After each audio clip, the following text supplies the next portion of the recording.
Hi hello everyone, welcome back to my channel. तो आज मैं लेके आई हूँ क्लास 6 की हिंदी चैप्टर 14। चैप्टर का नाम है डॉक्टर भीमराव अंबेडकर, जिन्होंने हमारा संविधान लिखा है। तो इनके बारे में है।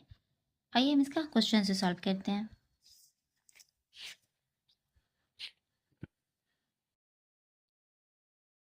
पार्ट से पहला क्वेश्चन है हमारा, डॉक्टर अंबेडकर के योगदानों की चर्चा कीजिए। तो इसका आंसर है,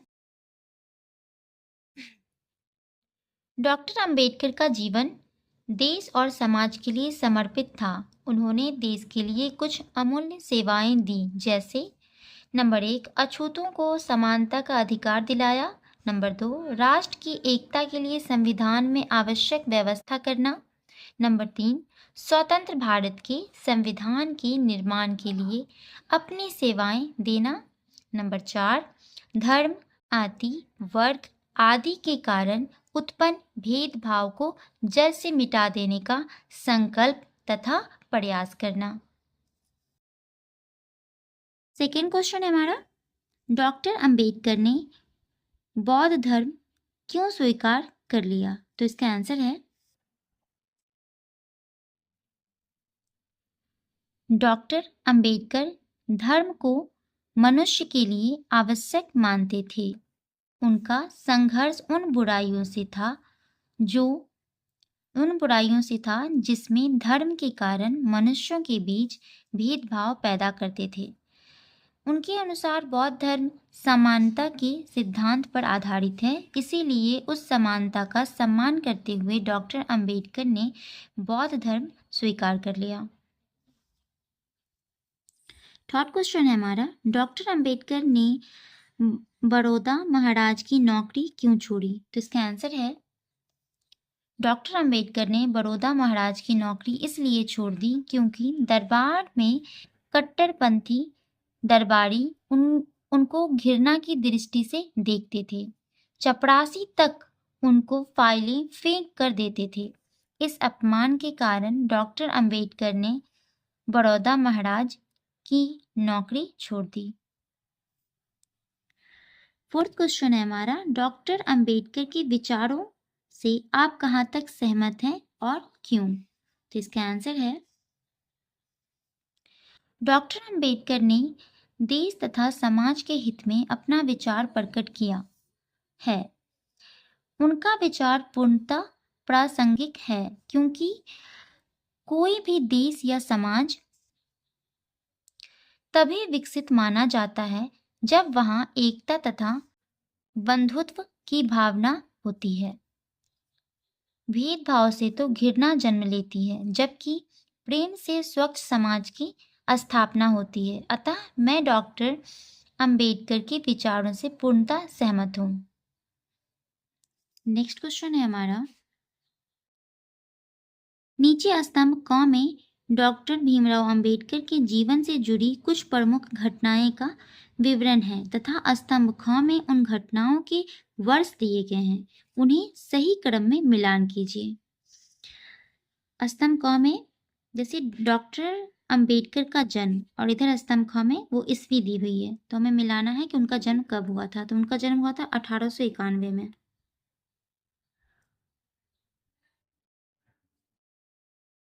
डॉक्टर अंबेडकर ने हाई स्कूल की परीक्षा पास की।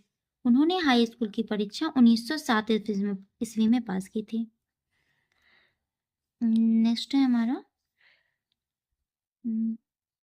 डॉक्टर अंबेडकर ने बीए की परीक्षा पास की। तो उन्होंने बीए की परीक्षा 1913 ईस्वी में।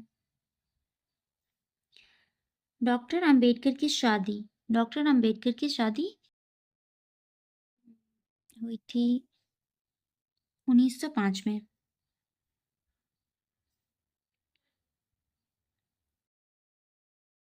मूक नायक नामक साप्ताहिक पत्रिका का प्रकाशन कब हुआ था? तो इसका आंसर है 1920। डॉक्टर अंबेडकर की मृत्यु हुई थी 1956 ईस्वी में। तो ये हमारा मिलान कंप्लीट हो गया। नेक्स्ट है पार्ट से आगे पहला क्वेश्चन है हमारा, डॉक्टर अंबेडकर को भारतीय संविधान का जनक क्यों कहा जाता है? तो इसका आंसर है, स्वतंत्र भारत के संविधान के निर्माण के लिए अपनी सेवाएं देना तथा उन्हीं के नेतृत्व में भारतीय संविधान का प्रारूप तैयार किया गया था, इसीलिए उन्हें भारतीय संविधान का जनक कहा जाता है। सेकेंड क्वेश्चन है हमारा, डॉक्टर अंबेडकर को बाबा साहब उपनाम से जानते हैं। कुछ और भी महापुरुषों का उपनाम है, उनके नाम और उपनाम लिखिए। तो इसका आंसर मैंने लिखा है, जैसे नंबर 1 में रविंद्रनाथ टैगोर, उनका उपनाम था गुरुदेव। सुभाष चंद्र बोस, जिन्हें हम नेताजी के नाम से जानते हैं, उनका उपनाम नेताजी था। डॉक्टर राजेंद्र प्रसाद, देश रत्न। मोहनदास करमचंद गांधी, हालांकि इन्हें हम महात्मा गांधी भी कहते हैं, उन्हें हम बापू का उपनाम है, उनका नाम उपनाम बापू है। इस तरीके से आप और भी लिख सकते हैं, जैसे मैंने यहाँ लिखा है, भगत सिंह शहीद आजम, और ध्यानचंद हॉकी का जादूगर।